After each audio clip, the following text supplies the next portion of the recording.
Oh, hi, I didn't see you there. My name is Bliss Foster. Today we're going to be talking about a relatively new designer that I believe has very strong staying power within the industry. Thebe Magugu, first name pronounced Thebe, is a designer who is obsessed with craft and storytelling. And as far as my personal standards are concerned, this is the complete package. I really believe that we might have a future classic on our hands with Thebe's work. A brief overview for those who are not as familiar with Thebe's work: he founded the brand in 2016, he won the LVMH prize in 2019, and he continues to this day to design and headquarter the brand out of his home nation of South Africa's capital of Johannesburg. In Thebe's own words, the brand is rooted in the idea of education, and I realize that a lot of brand mission statements are fluff. This one is very purposeful, and we're going to come back to this later, so this is important. In Thebe's own words, the brand is rooted in the idea of education, informing the world about the stories and craft the brand finds itself in.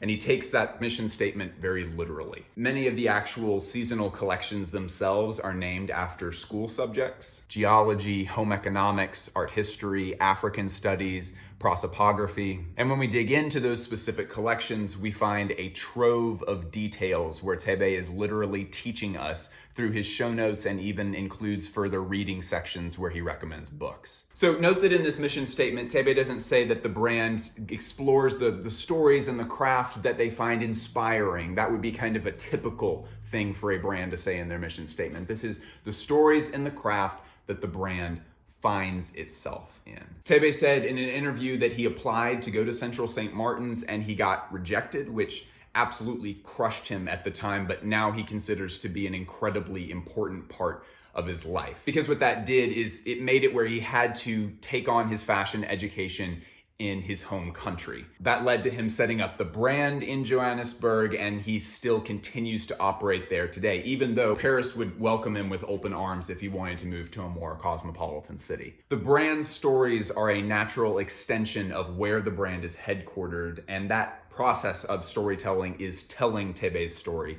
itself. All art in any medium comes down to two things: content and form. What are you saying? What is the inspiration? What is the meaning behind the art? And then how do you execute the art? What does it look like? Thebe finds an incredible balance with this stuff because there is a very clear, pointed story behind what he's doing, but those collections look gorgeous with no setup or story at all. Let's look to the new collection and check out some examples. So in this look, there's a collage print that Thebe's stylist set up and that Thebe himself photographed. Each of these objects in the collage have an important meaning that Thebe outlines in his show notes. The goat knuckles represent a balance of masculinity and femininity and family lineage. The keyhole lampet shell represents clairvoyance and healing. Muscle shells represent repetition and balance, and it just goes on with great specificity like that. But you don't have to know that stuff to look at this dress and say, wow, what a gorgeous dress. And even the scarification on this jacket here in the back, there's a technique that's being executed here. It's a great looking jacket. I really want this jacket. It's something that is subtle and it's there, and there is a story and a purpose behind it, but the clothes themselves could just stand all on their own. More examples in home economics: the Autumn Winter 18 show, the color palette was based off of the items that are typically found under a kitchen sink. In art history, the Autumn Winter 19 collection, he's talking about art as a means of understanding yourself. And he found his dreams journal while digging around at his mom's house, the journal that he kept when he was a kid, and he had those specific entries printed onto a Duchesse satin for the collection. Maybe one of the coolest examples comes from the Spring-Summer 2021 collection, which is titled Counterintelligence. Vogue fills us in on this, saying that Thebe was inspired by Jonathan Answer's book Betrayal: The Secret Lives of Apartheid Spies. That book is about the spy Olivia Ann Marie Forsyth, a former lieutenant with the security branch of the South African police, who defected to the African National Congress. Thebe was so moved by this story that he actually sought out Forsyth for an interview. Vogue does a really good job with this article because they point out that a typical designer would do something like incorporate trench coats or magnifying glasses or something goofy into the collection that says spy to everyone. But Thebe goes instead for the more honest interpretation of Forsyth's life into his own collection. The polka dots on many of the pieces in that collection used Forsyth's fingerprints. Additionally, in this blazer here, we see a very, very small screen printed wired microphone that is put onto the side. It's a small enough detail that if you're not looking for it, you would totally miss it. And additionally, polygraph scans made up the prints for some of the coats in the collection. And this is why I get so excited about Thebe as a designer, and why I think that we really may have a future classic on our hands here, is because these clothes are gorgeous, but these are not just gorgeous clothes. There's an interview that Thebe gives with the Fashion Archive where at one point AO asks him about the philosophy of the brand, and Thebe answers, curiosity in cultural history and being cerebral in that we're conscious of what the brand is saying season after season. Okay, so we have two other major points that I want to make about the brand before we wrap up. The first is fairly quick, but it's very important, and that's the production element of the brand. Thebe produces nearly everything in Johannesburg, South Africa, which is wild. Thebe loves working locally. He says that he loves his pattern cutters. He really likes the people that actually put the clothes together. He's been able to figure out the puzzle, the very complex puzzle of manufacturing locally, and that in itself is a huge feat and something that I really wish more designers would take advantage of. Not even take advantage of, I wish more designers would take on that as a challenge, and Thebe has. I have huge admiration for that. Okay, so let's shift gears here a little bit.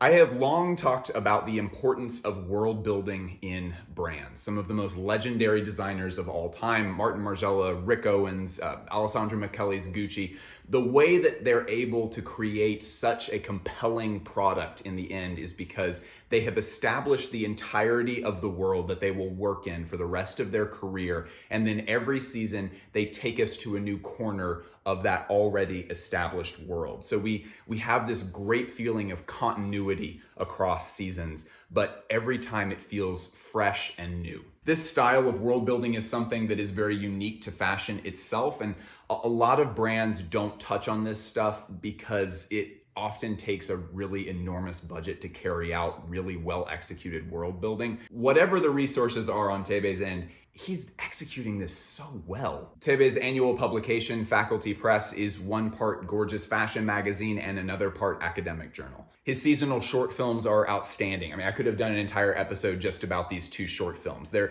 newest one especially pulls off being funny, which is an incredibly difficult thing to do in fashion. The world building is one of the hardest parts of building a fashion brand, and Thebe just takes to it so naturally. His work isn't entirely autobiographical, but when it is, he really excels at it. And in fashion storytelling in general, we're used to very vague autobiographical storytelling. Raf Simons comes to mind. We look at some of these things and we know that they're a part of Raf's life, but we don't ever get the full details about what that means. With Raf's work, we're left looking at something that we're not fully sure how it's connected to his life, but we get that kind of secondhand nostalgia and imagination. But Thebe takes a really risky move here. He's willing to fully explain the autobiographical elements of his lookbooks, and it pays off so well because the connection is so sharp. Let's take, for example, his Autumn Winter 20 presentation book. This particular image is excellent all on its own. By all accounts, this is a successful lookbook image.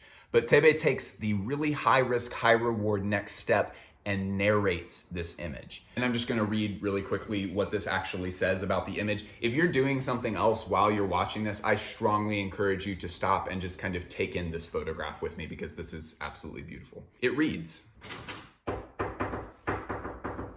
hang on. I think that's gonna get edited out.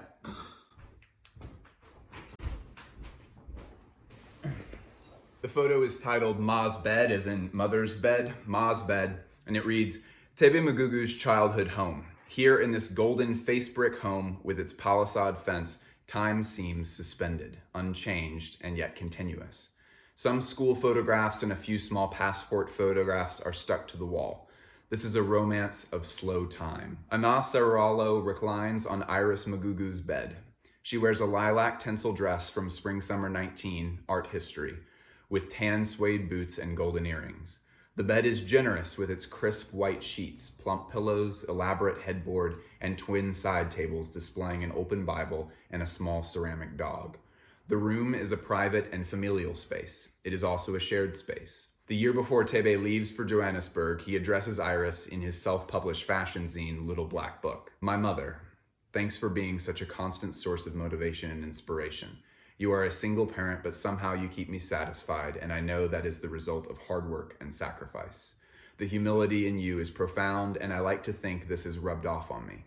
I hope I never stop making you proud, and if you thought Little Black Book was enough, you better brace yourself because LBB is just waking me up. Prophetic words indeed from 2011. Thebe is really rare among fashion designers because he is uniquely good at expressing himself in his own writing. A lot of fashion designers understandably get someone else to come in and write the show notes or the explanations. Anything that needs to be written is usually not done by the designer, but Thebe is he's a really good writer.